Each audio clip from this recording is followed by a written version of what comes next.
Muy buenos días, bienvenido a la ciudad de Tacna, bienvenido aquí a Radio 1. Muy buenos días, es para mí realmente un gusto estar nuevamente en Tacna la Heroica, esta hermosa región.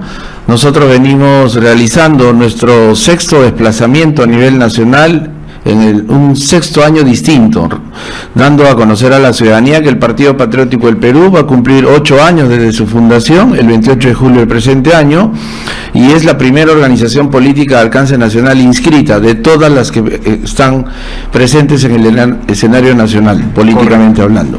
Me gustaría iniciar con algo muy importante que no debe ser dejado de lado, conocer a la persona detrás del candidato. Háblenos acerca de usted, su formación. ¿Usted natural de dónde es para que la población lo conozca? Sí, bueno, yo tengo 46 años, he impulsado la fundación del Partido Patriótico del Perú a mis 38 años, soy cusqueño, o sea, represento de manera natural a la macrorregión sur. He podido servir al país durante 21 años en una de las instituciones tutelares del Estado, que es la Marina de Guerra del Perú. Soy comandante en situación de retiro, submarinista, y más allá, pero de mis seguramente pergaminos académicos profesionales, he podido recibir la espada de honor del expresidente Valentín Paniagua. He sido el número 1 en todo lo que he realizado.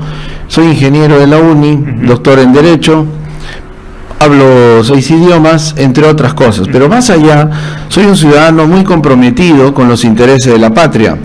El primer principio rector de los que nosotros tenemos como organización política de alcance nacional es la demostración de patriotismo. Y patriotismo, políticamente hablando, significa amar a la patria, trabajar por la patria y estar dispuestos a dar su vida por la patria. Muchas veces los ciudadanos dicen: no hay nada que hacer con la política, los políticos son mentirosos, los políticos son corruptos. Justamente la institucionalidad, o sea, la política y sus representantes, que vienen a ser los partidos políticos en el sistema nacional, debemos demostrar que no existen para generar el mal. El problema está en que muchos de los representantes hacen cosas malas y eso afecta a la institucionalidad. Pero para poder cambiar esa realidad hay que intervenir. De nada va a servir solo quejarnos si no estamos en el escenario. Yo podría estar en estos momentos disfrutando de repente de la vida, estar en otros escenarios de tranquilidad, de paz personal, individual, y no estar recorriendo el Perú tantos años con la finalidad de dar este mensaje tan importante a la ciudadanía. No debemos perder la fe, y la fe quiere decir que debemos de creer y confiar. Nuevamente, la institucionalidad no debe de verse quebrantada por los actos de corrupción permanentes que hemos visto en muchas de las autoridades a nivel nacional y en distintos gobiernos. Esa lacra tiene que terminar, pero va a terminar con la intervención de ciudadanos honestos, de ciudadanos capaces, con experiencia en el mundo público, pero también con la capacidad de producción en el mundo privado, y que le dé a nuestro amado Perú un impulso diferente y que cumpla lo que está establecido y exigido en el contrato social, que viene a ser la Constitución Política del Perú en su artículo 4. Todos estamos en la obligación de actuar de forma activa. ¿Para qué? Para defender a las poblaciones más vulnerables. ¿Y cuáles son? El adulto mayor, la persona con discapacidad, el niño y la mujer en estado de vulnerabilidad. Correcto. Con mucha sinceridad me gustaría preguntarle cómo usted puede asegurar, porque veo que usted tiene buenos pergaminos en cuanto a su formación, hay buenos reconocimientos, tema académico, pero ¿cómo eso asegura de que usted, teniendo la oportunidad de ser la máxima autoridad de un país, puede volcar todo eso? Solo un comentario, porque esto se recoge en la calle. Camino a la radio, conversaba con un taxista, ustedes saben que los taxistas es el mejor rebote de la realidad social. Sí, le decía, en Tacna tenemos, y esa es la situación, en Tacna tenemos a un coronel en retiro como alcalde, y nos dice, una cosa fue como coronel y otra cosa como alcalde, y se quejaba lo que pasa con las calles, los huecos y todo eso. Decía, una cosa es con guitarra y otra es cosa con cajón. Sí, claro. ¿Cómo usted asegura de que eso no le ocurra? Es decir, una gran carrera en el ámbito académico, su formación y todo lo que nos ha comentado, de que esto no ocurra cuando pase y ocupe tal vez usted el cargo de presidente. Bien, una pregunta, ¿el alcalde de qué institución es? La policía. Ah, de la policía. Así es. Esto es peor todavía. Lamentablemente, lo tengo que decir. No podemos comparar a un coronel de la policía con un señor capitán de navío de la gloriosa Marina de Guerra del Perú. ¿Y por qué lo digo? Porque la Marina como institución siempre ha demostrado un accionar muy importante para el país, en la defensa de sus intereses y en su capacidad de gestión. Es una institución con una altísima capacidad de gestión, no por gusto. En promedio, nuestra capacidad de ejecución del gasto no baja del 95%, mientras a nivel nacional los gobiernos subnacionales y distintas instituciones públicas devuelven del 25 al 30% de su presupuesto asignado como si no tuviesen problemas. El almirante Karl Dönitz, el alemán, decía: la flor innata de las Fuerzas Armadas es la Marina, pero la flor innata dentro de la Marina es su fuerza de submarinos. Y Roosevelt decía: un submarinista no tiene un segundo para perder. ¿Y por qué lo menciono? Porque yo soy un oficial de la Marina, submarinista del Perú y de Alemania. Yo me he formado 2 veces en Alemania, 4 años, así como en otros países como en Brasil, Estados Unidos, Grecia y Austria. Pero lo que acá diferencia claramente las cosas es que no solamente pues yo soy un profesional con altos pergaminos de papelito y de escritorio y de salón, primer puesto de papel, primer puesto en el accionar, en mi desempeño académico profesional. Además, yo me he venido formando hace más de 25 años para este momento. Yo a mis 25 años ingresé, por ejemplo, a una maestría de gestión y análisis de políticas públicas impulsadas por la presidencia del Consejo de Ministros, en ese momento por el Instituto de Gobierno. A mis 25 años, y mis compañeros eran congresistas de la República, ministro de Estado, altísimos funcionarios de las distintas instituciones, y yo, siendo pichón, ya me codeaba con todos ellos. 2 años, una maestría. A mis 27 años ya tenía mi maestría, titulado y todo. Y también en mi vida permanente me he reunido no necesariamente con mis amigos de mi edad, de mi generación. Me reunía, por ejemplo, con gerentes de la Municipalidad de Lima en gestiones muy potentes como la de Castañeda Locio. Fuera de los cuestionamientos que pueda tener, la Gerencia de Participación Ciudadana impulsó grandes cosas en Lima y fue el único gerente que estuvo los 12 años en esa gerencia, Francisco Gaviria. Y es una persona 15 años mayor que yo, pero en esa época yo me reunía con ellos y conversaba de gestión pública. Y sabemos, uno de los mejores ejemplos fueron los hospitales solidarios, ¿sí o no? Y eso existe también en la ciudad de Tacna. O sea, como un impulso municipal en el tema de salud se replica a nivel nacional, porque justamente va a contribuir con algo que no está siendo cubierto por la institución correspondiente, en este caso el Ministerio de Salud, por ejemplo, o el sistema integral.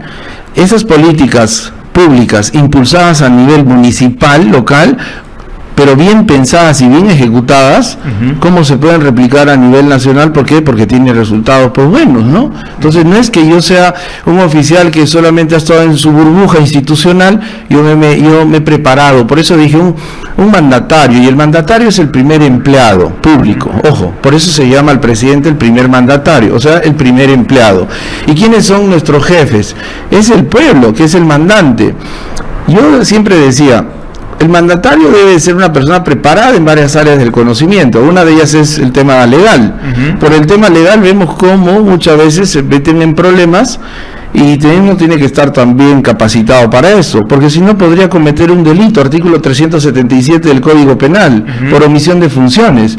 O sea, la ignorancia también y la falta de preparación y experiencia nos pueden castigar penalmente. O sea, el asumir un cargo sin estar realmente preparado para ello es un accionar que va en contra de la patria, porque es como si le dijera a usted, por más buena persona que sea y bien intencionado, y lo pongo al mando de un avión que está en plena caída libre y en emergencia. ¿Qué podría usted hacer si no tiene esa preparación para enfrentar ese tipo de situaciones? Si para un avión, que es algo tan simple, necesitamos una preparación especial, para ser submarinista necesitamos mínimo 8 años de formación en nuestra carrera naval, mínimo, para empezar a ser un oficial submarinista, con mayor razón para dirigir el país. Y yo me he preparado en otros aspectos, me he involucrado con otras personas del mundo de la gestión pública y política.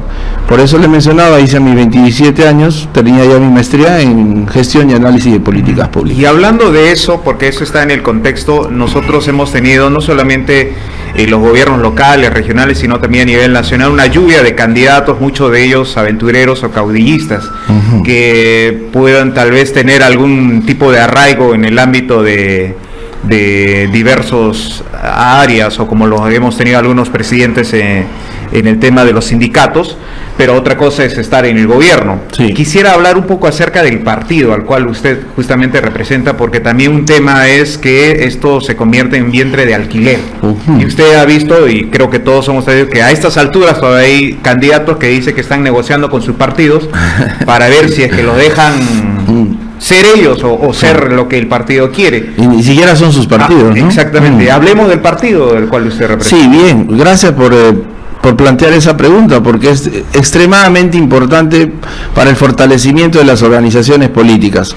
Cuando se habla de vientre de alquiler, viene a ser la materialización del interés de una persona conocida, de alguna forma, que pretende ser un candidato presidencial, pero no ha militado en una organización política. Entonces, porque es conocido o porque va a hacer cosas en beneficio del partido, pretende que sea la figurita que va a representarlos en la elección nacional. La mayoría de los candidatos a la presidencia de la República que usted va a ver desfilar se han sentado con nosotros pretendiendo ser candidatos por el Partido Patriótico del Perú. Y nosotros, claramente, y yo personalmente, les he dicho, si quieren competir, entonces construyan su portaaviones político para entrar a la guerra electoral política. No es así de fácil venir y decir yo mismo soy el más y quiero ser el candidato por el partido. No funciona así. Esto no es un vientre de alquiler. Y nosotros lo hemos publicado. Ese mensaje, el PPP no es vientre de alquiler, acá se debe respetar la institucionalidad partidaria y quienes deban ir a ser autoridades y candidatear para votos de elección popular deben cumplir un principio rector inquebrantable, que es la meritocracia, ¿no? Entonces mérito pues no tiene alguien que aparece a última hora y dice yo quiero ser candidato. Mérito es el que ha batallado, ha puesto el hombro, el pecho y todo lo que haya podido estar en sus manos para empujar primero la inscripción del Partido Patriótico del Perú y de ahí la vida y el crecimiento y posicionamiento de la organización. El PPP es diferente en ese sentido. Ustedes no van a ver en el PPP que están desfilando 2 o 3 que recién han llegado, se han afiliado y quieren ser los salvadores del país, como pasa en otros partidos, ¿no? No tenemos una gran diferencia en ese sentido. ¿Cuál es el ideario, si pudiera usted resumir del partido? El ideario, nosotros hablamos, no somos ni de derecha, ni de izquierda, ni de centro. A ver, la ciudadanía tiene que entender de dónde viene esto. Esto viene de la Revolución Francesa en 1789. Los de derecha eran los que tenían plata y los únicos que tenían derecho al voto.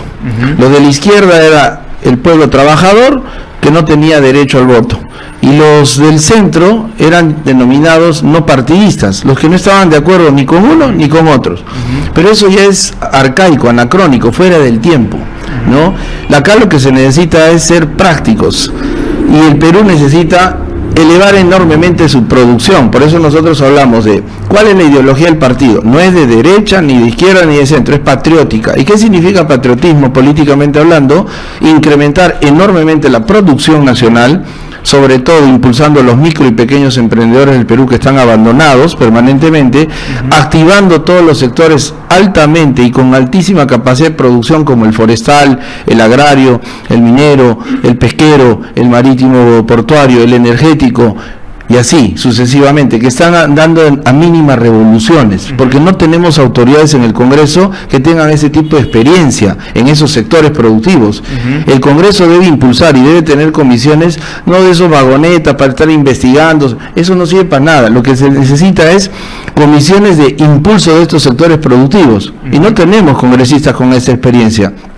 Eso por un lado, y por otro lado, con ese crecimiento económico exponencial, la aplicación de políticas públicas reales, efectivas y rápidas en beneficio de las comunidades que más lo necesitan. Y vuelvo a repetir, el artículo 4, ¿no? Porque todos vamos a llegar a ser adultos mayores en algún momento.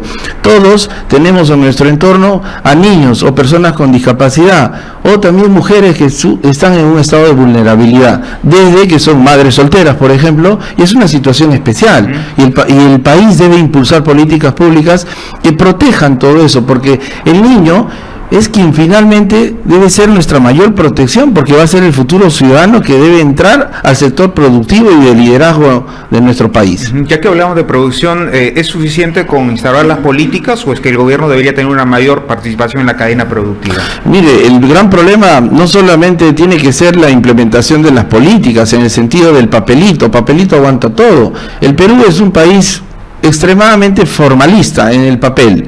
Lo que se necesita son gestores públicos y funcionarios que hagan que lo que está escrito en el papel se cumpla.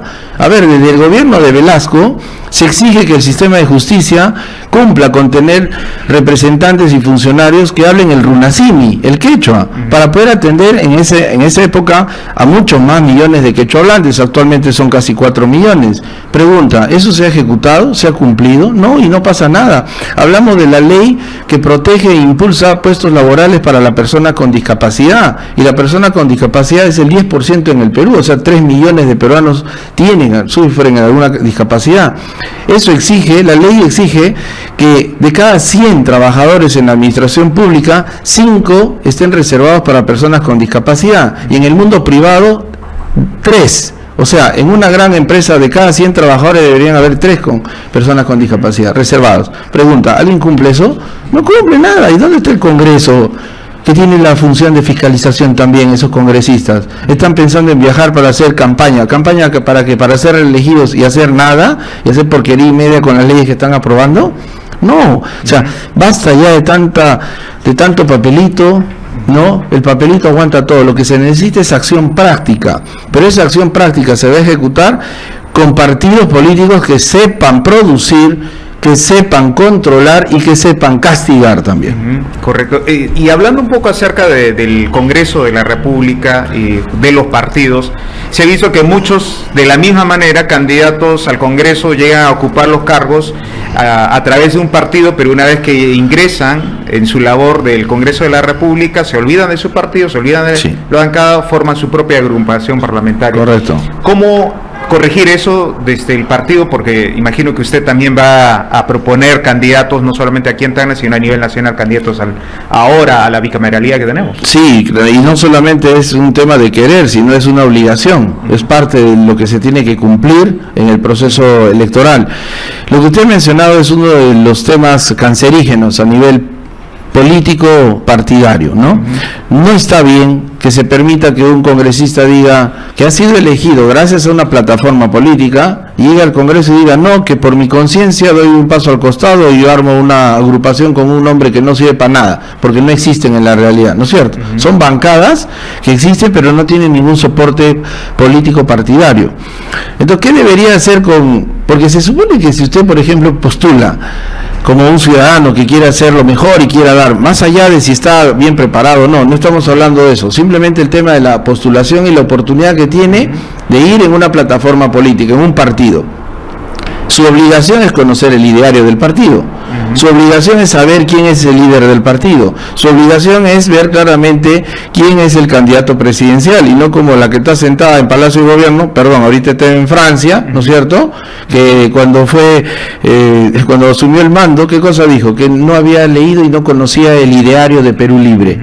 Esa sola manifestación de en ese momento la mandataria debería significar en el sistema electoral, igual Jurado Nacional de Elecciones, vacancia inmediata, porque no puede ser posible que un candidato a la vicepresidencia por un partido diga que no conocía ni siquiera el ideario. Entonces, si hay una persona, un congresista que llega con un partido y de pronto se dio cuenta pues que lo que hacían en el partido o el líder no era lo que correspondía, entonces es tu problema, chiquitín, porque tú has debido de filtrar bien antes de decidir, tú has debido de analizar qué partido es, qué candidato es. Aquí no me vas a venir con tonterías. Y si realmente es un tema de fondo, que es un partido que va en contra de lo que esperaba, entonces debería dar un paso al costado y listo, y el accesitario entrar, pero no ese cáncer de que no me gustó esto, porque tampoco los congresistas pueden ir y entrar a hacer lo que le da la gana. Por eso se llama un partido, y las decisiones también deberían ser institucionalizadas, o sea, como partido, ¿qué pensamos? ¿Qué defendemos en nuestro ideario? Entonces, como partido también hay un proceso democrático de decisión, porque si hay 10 congresistas del partido, no necesariamente los 10 de repente van a estar de acuerdo, pero basta que la mayoría esté de acuerdo para que haya un voto institucional, ¿o no? Eso es democrático también. Pero ¿cómo hacemos para filtrar eso y que sean realmente los candidatos, ya sea en el Congreso de la República o los que integren incluso la plancha electoral? Porque miren lo que ha ocurrido con... Sí, eso nosotros lo hemos, no solamente lo hemos manifestado verbalmente, lo hemos puesto por escrito. Ahí el papelito también es necesario muchas veces, ¿no? Y se lo he presentado en una de las reuniones en las que he participado a la Comisión de Constitución del Congreso de la República, cuando todavía la presidía el excongresista Hernán Guerra García. Y dentro de las propuestas de fortalecimiento de partidos y del sistema electoral se le puso: un tránsfuga debe ser volado inmediatamente del Congreso. O sea, una persona, un congresista que salte como saltamontes de uno a otro lado, debe ser volado y debe entrar el execitario. Esa es una de las cosas que rápidamente. Otro de los aspectos: basta ya de tener tanto Poncio Pilatos en el Congreso, güey. Y el Poncio Pilatos es, ¿cómo se acomoda el Poncio Pilatos políticamente ahí? ¿Con la abstención o no? No, me abstengo, o no estoy presente en la votación. Eso tiene que eliminarse la abstención. Nos tenemos que quedar con una posición: o apoyas o no apoyas, no la abstención. Pero esos cambios lamentablemente no están en potestad de un partido, menos de un partido. Sí, correcto. Por eso es importante estar en el escenario de la representación nacional, para pelear y para que eso se ejecute. Justamente es la gravitante relevancia de la presencia de los partidos que piensen de esta manera y actúen de esta forma. Y algo que va de la mano: ¿cómo financia económicamente su partido? Porque sabemos que en la práctica ocurre en nuestro país que muchos grupos de poder o sectores empresariales o la minería ilegal o diversas actividades ilegales en nuestro país financian colocando a sus candidatos en el Congreso de la República o incluso candidatos presidenciales o integrantes de la plancha presidencial. ¿Cómo financia el partido? Eso no pasa con nosotros, sino estaríamos viajando con 2, 3 camionetones, con 10, 15 personas, hay un fotógrafo, uno que lleve la maleta, el otro que haga cosas. No. Nosotros somos 3 patriotas que nos estamos desplazando a nivel nacional. 5 años lo hemos hecho, 5 meses cada año fuera de Lima. Ese es el 6º año. Un poquito para comentar, para que la ciudadanía entienda esto. Desde abril, por ejemplo, 2 semanas de cada mes fuera de Lima. En abril estuvimos 2 semanas recorriendo las 9 provincias de Lima, desde Yauyos hasta Cajatambo, pasando por la tierra del Arpa, que es Ollón. 2 semanas en mayo hemos estado en toda la costa norte, llegando hasta Zarumilla y Huaquillas en el Ecuador. Ahora, 2 semanas en julio, desde el martes 3 hasta el sábado 14 de junio, estamos en toda la costa sur. Por eso ahora estamos en la hermosa Tacna de la Heroica y vamos a llegar también a Arica, para dar un mensaje patriótico del Morro de Arica. Nosotros no tenemos ese tipo y no lo permitiríamos nunca, un tema de aporte o financiamiento de estas economías ilegales. Lo que hacemos es, muy honradamente, actividades proselitistas que generan profundos. Por ejemplo, el sábado antepasado hicimos una pollada y hemos recaudado algo de fondos que ayudan de alguna manera, pero también tenemos presencia de algunos militantes que aportan. Yo también aporto, y estamos pues batallando y nos tenemos que acomodar a las circunstancias. Nosotros no nos vamos a hoteles pues de 200 soles la noche, no nos vamos a Casa Andina, nos vamos normalmente a hospedaje donde nos cuesta 60, 70 soles la noche. Nos vamos a comer, además de ser exquisito, a los mercados centrales, normalmente en las ciudades. Pero ¿cuánto le cuesta un menú en un mercado central? 10 soles, 12 soles. Entonces no nos estamos yendo a restaurantes turísticos gastando 60, 70 soles por patriota. No es así. Somos bastante eficientes en el uso de los recursos.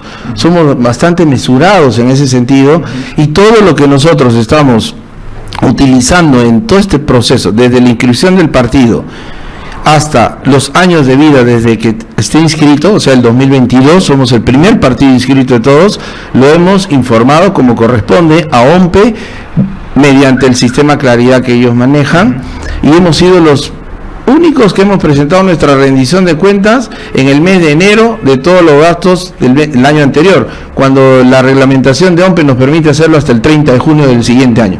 Miren cuán rápido somos en nuestro accionar. Es difícil, necesitamos más fondos, necesitamos más logística. Porque imagino que una campaña no se puede sacar a punta de polladas. Por supuesto, no solo apoyada, sino de repente estar teniendo que mirar la cara también muchas veces a las personas. Y ¿sabe qué es lo más lamentable de todo esto? Y eso también ha pasado en las guerras, ¿ah? Los que más tienen son los que menos apoyan. O sea, los que más tienen son los que menos apoyan. Y los más preparados son los que menos intervienen. Qué pena. Y esto uno solo lo ve cuando está en el campo político. Si no, puede creer por qué no ponen a ellos, pero qué pasa con esto y cómo hacen con esto. O sea, en la teoría todo es fantasía, en la realidad es otra cosa. Correcto. Hemos conocido un poco de su persona como candidato y el partido. Yo sé que el tiempo nos está ganando, pero quisiera tocar dos problemas cruciales de nuestro país. El primero de ellos, la inseguridad, y el segundo, el tema de la corrupción. Tema de inseguridad, ¿qué propone usted? ¿Qué propone el partido? Creo que todos somos conscientes de los niveles de inseguridad que estamos viviendo. Sí, no es que proponga el partido, que asegura el partido. Es otra cosa. Muchas propuestas. Eso más arriesgado. Usted está asegurando tener la solución. Por supuesto. Sí, y mire, y le voy a explicar por qué. Primero, se dice que faltan efectivos policiales en el Perú, ¿no es cierto? Y eso es mentira. Últimamente los exministros del Interior y las autoridades han dicho, no, nos faltan 60.000 policías. ¿Por qué? Porque quieren tener 200.000. Tenemos casi 140.000 efectivos policiales en el Perú, en un poco más de 1.300 comisarías a nivel nacional. ¿Sabe cuántos policías deberíamos de tener de acuerdo a números internacionales? Por el número de habitantes del Perú, que somos 30 millones, 100.000 policías. Entonces ahí viene la pregunta, pero ¿por qué dicen que faltan? Claro, ¿cómo no va a faltar si cuando hacen su servicio al día siguiente están francos? O están trabajando en otras cosas, y menos dando el servicio de defensa de los intereses del país. Evidentemente ella tiene a la mitad de sus efectivos fuera. ¿Cómo no le va a faltar? Segundo, ¿usted cree que cómo se sienten los policías? Hablo de los subalternos, porque he hablado con muchos de ellos, y se sienten indignados que después de haber pasado 3 años de formación y preparación holística integral en las escuelas de formación, terminen tocando un pito en un semáforo. ¿Usted cree, si fuese la cabeza de una empresa, haría que se formen 3 años con toda esa exigencia para que esté tocando un pito en un semáforo? Por favor, o sea, es absurdo emplear a nuestras fuerzas, a nuestros recursos humanos de esa manera. Por eso faltan policías. Los policías deben de intervenir de otra manera. Y nuestra propuesta para garantizar la seguridad ciudadana es las Fuerzas Armadas, que tienen una fuerza real de hombres, de 120.000 hombres, con un presupuesto nacional asignado al año de 6.000 millones de soles, deben de estar con la policía. A eso se le llama las fuerzas del orden, ¿correcto? Fuerzas Armadas más Policía Nacional, cazando a los delincuentes, cazando a los extorsionadores, cazando a los miembros de organizaciones criminales, pero no parados así con un fusil en una esquina, yendo, interviniendo. Pero por su formación está en la capacidad de entrar al terreno del orden interno. ¿Pero por qué no? A ver, yo le pregunto, ¿quién ha pacificado el país en la época del terrorismo? ¿Ha sido la policía? Manan Cancho, ha sido las Fuerzas Armadas. En toda la parte del nororiente ha sido la Marina y Guerra del Perú. La policía no podía hacer nada. Hemos tenido que darles el ejemplo y enseñarles cómo se hace. ¿Entonces qué cree que no? También ha habido mucha controversia en torno a la labor del ejército, la parte de la pacificación. Bueno, o sea, cuando uno entra en un combate, del nivel que sea, también va a recibir ciertas heridas, ¿o no? Si vamos a querer la perfección, entonces no hagamos nada y vamos a seguir viendo que haya pasado la cantidad de asesinatos de 670 el 2017 a 2.500. Mire cuánto se ha multiplicado en pocos años y va a seguir en incremento. Aquí el Estado debe de aplicar toda su fuerza en todo sentido y activar a todas sus instituciones. A mí no me van a decir que yo no puedo, bajo órdenes de operaciones específicas, intervenir y hacer lo que hace la policía. Nuestra formación es muchísimo más fuerte y en todo sentido. El militar tiene mayor preparación y fortaleza mental y en todo sentido, por si acaso. Nadie, ¿sabe cuál es el problema? Que los que hablan eso son los que no quieren mover la taza. Hay una expresión que se dice en las Fuerzas Armadas: no mueva la taza. Es para que no hagas más de lo que debes hacer. ¿Y por qué? Para estar tranquilos. Entonces, los que no quieren mover la taza es los que quieren seguir estando el fin de semana en sus parrilladas, en los clubes, es los que quieren estar viajando, paseando, como el director general de la policía, que para viajando en vez de estar acá, ¿no? Arreglando las cosas. ¿Qué más debe de haber?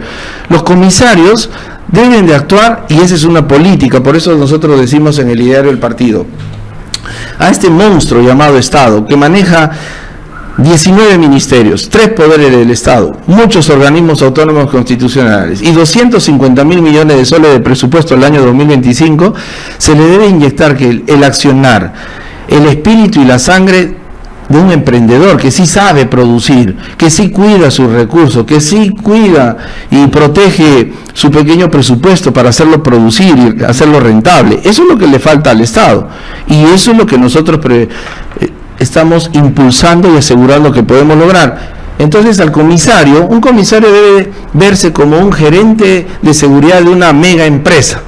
Ese gerente, o sea, el comisario debe tener objetivos claros, impuestos por el propio Estado, comenzando por el jefe supremo de las Fuerzas Armadas y la Policía Nacional, y decirles, aquí, estos son sus números actualmente en sus respectivas jurisdicciones. Tienen que bajar el índice de criminalidad, robos, sicariato y X cosas. Si no lo puede hacer el comisario, simplemente tiene que ser cambiado rápidamente y volado, como pasaría en una gran empresa privada. ¿Usted cree que en una gran empresa un vagoneta que no cumple los resultados va a seguir ahí ganando y teniendo ese puesto de representación? No, ya con el Partido Patriótico del Perú se va a acabar eso. ¿Y qué cosa también vamos a asegurar? Que se restablezca, ¿no?, el sistema de tucuiricus en el Perú. ¿Saben lo que era el tucuiricuy antes? Era el mejor amigo del Inca. El tucuiricuy era el observador, era el del servicio de inteligencia del imperio Inca. Era el espía del Inca, que le informaba todo lo malo que podía haber y le volaban la cabeza los traidores al incanato. Entonces, ¿qué debe haber acá? Nosotros debemos identificar a un ciudadano honesto de cada distrito que sea elegido por la propia comunidad para que sea el tucuiricuy del sistema de seguridad. ¿Y cómo? Con toda la capacidad de poder entrar a las comisarías, observar, ser un metete para que no hagan todas las porquerías que muchas veces hacen, porque estamos viendo actos criminales, delincuencia, sicariato, y están de la mano muchas veces con los deshonestos y traidores policías. No la mayoría, pero esos delincuentes justamente hacen eso porque nadie los fiscaliza dentro de la comunidad. Al tener a alguien representativo de nuestro distrito en la comisaría, las cosas van a cambiar enormemente. Con todas estas políticas que les toman, y eso no demanda más presupuesto, demanda... Pero sí reformas, ¿no? Por supuesto, reformas estructurales, ¿no? Y sobre todo, mando y capacidad de ordenar esto, que es un desorden terrible en todos los sectores que puede haber en el Perú. Por el tema del tiempo, permítame ir al otro tema, el tema de corrupción. ¿Cómo se va a combatir?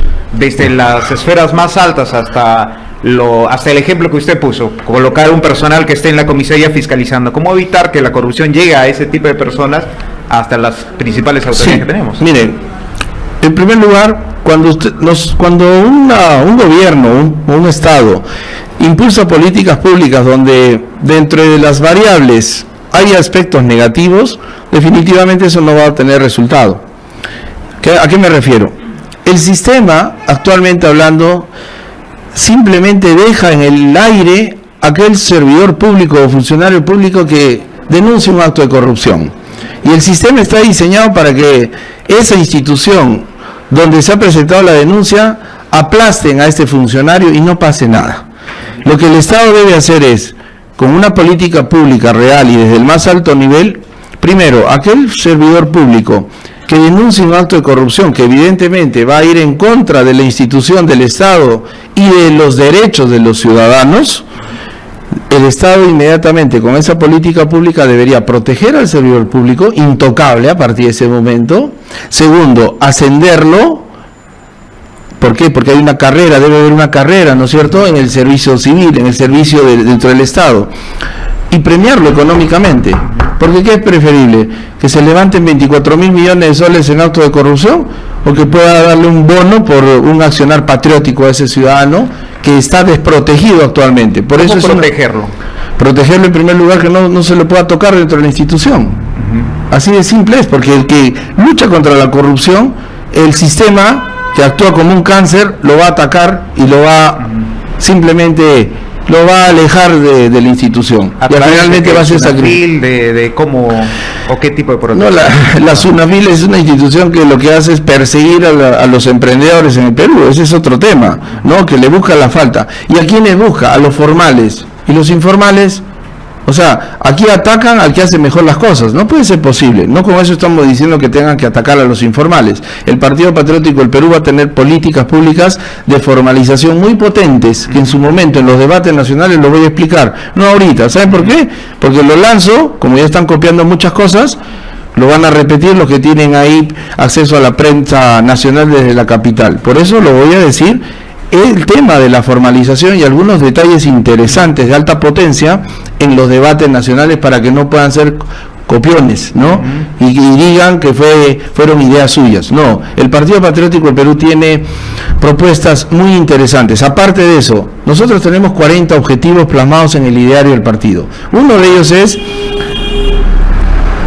entrar directamente con estas instituciones internacionales y firmar el pacto contra la impunidad. Y el pacto contra la impunidad le está impulsando en el Perú el ex magistrado constitucional Fernando Calle, con quien yo converso permanentemente, nos reunimos.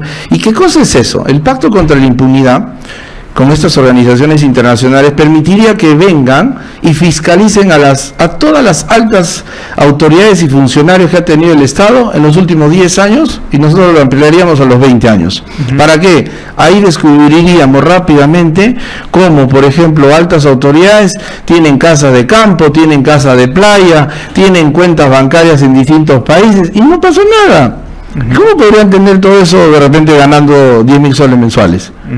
Entonces, y como no se fiscaliza de verdad, y como no se combate la delincuencia, el ser pues un coimero, un trafero, un traidor a la patria, o sea, al final la impunidad, hay impunidad en el Perú, hacen todo eso. Pero ¿qué va a pasar cuando empiecen a ver desfilar a ex altos funcionarios de distintas instituciones que tienen bienes por todo lado indebidamente por actos de corrupción, verlos ahí a las cárceles donde no van a entrar a ver televisión todo el día? Ese es otro de los objetivos del partido, transformar las cárceles en centros altamente productivos. O sea, el reo con el Partido Patriótico del Perú va a empezar a levantarse a las 5 de la mañana, a hacer deporte, bañarse con agua helada, trabajar desde las 8 de la mañana hasta las 6 de la tarde como principal mecanismo resocializador que exige el principio de resocialización es el Sistema Nacional Penitenciario, porque un delincuente, ¿sabe? Lo último que va a querer es entrar a un régimen de mucha disciplina,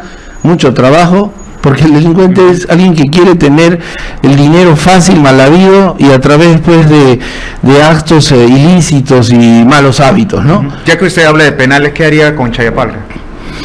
¿Qué haríamos con Chayapalca? ¿En qué sentido?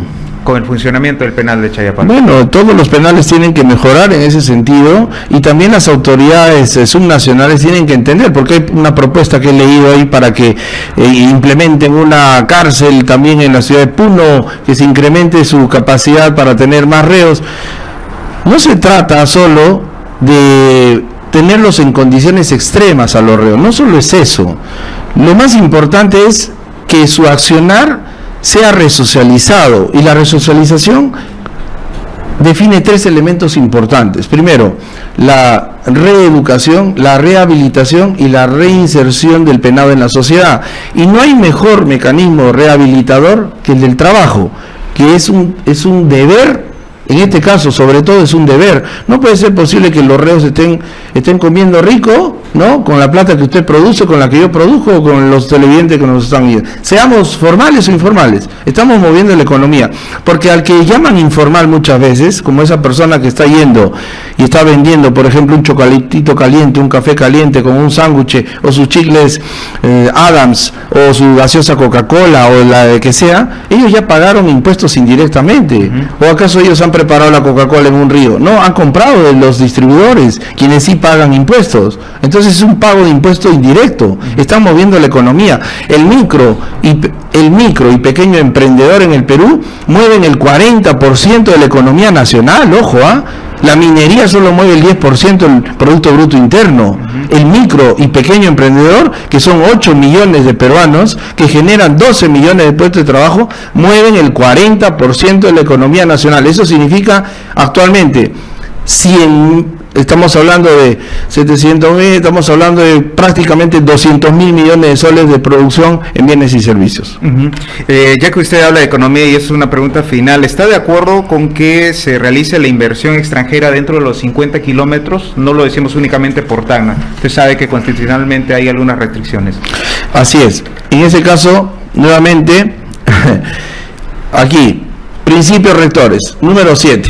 Acá está. No es solo verbo, está escrito en el ideario del partido. Principio rector número 7, defensa decidida de la soberanía del Estado peruano.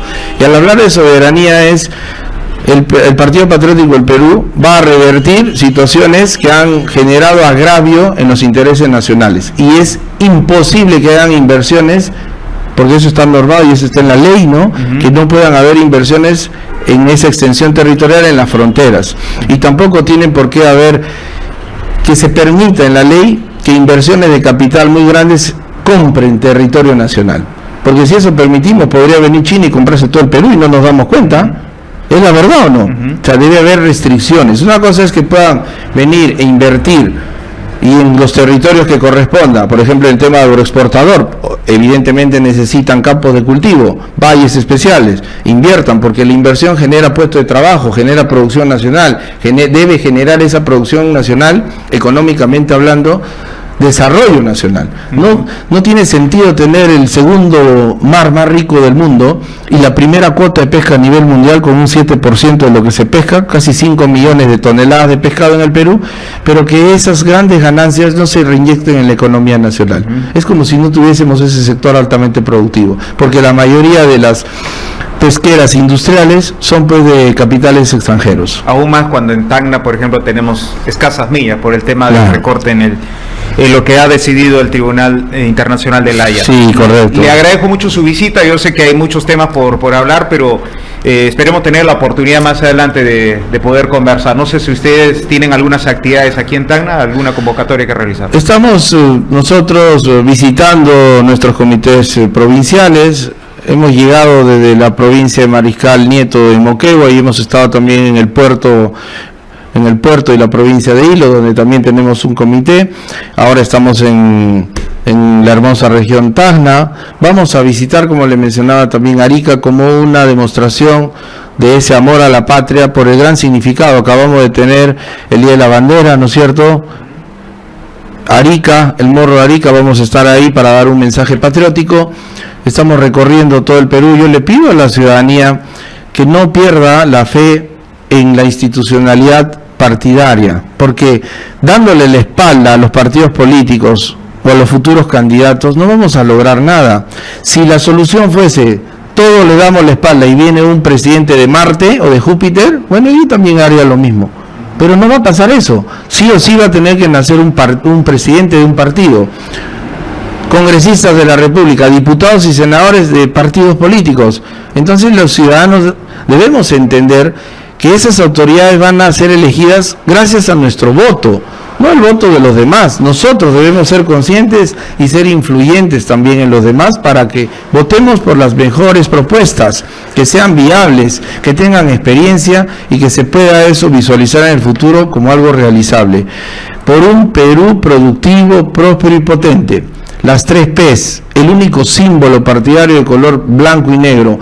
Trabajemos como los incas lo hacían, bajo una filosofía positiva y comunitaria del Ayinta Ruguay, hazlo bien, Ayinta Yachay, aprende bien, y Ayinta Munay, quiere bien. Hopunchaina Tupasunchis, nos volvemos a encontrar. Muchas gracias. Muchas gracias por estar aquí en la radio.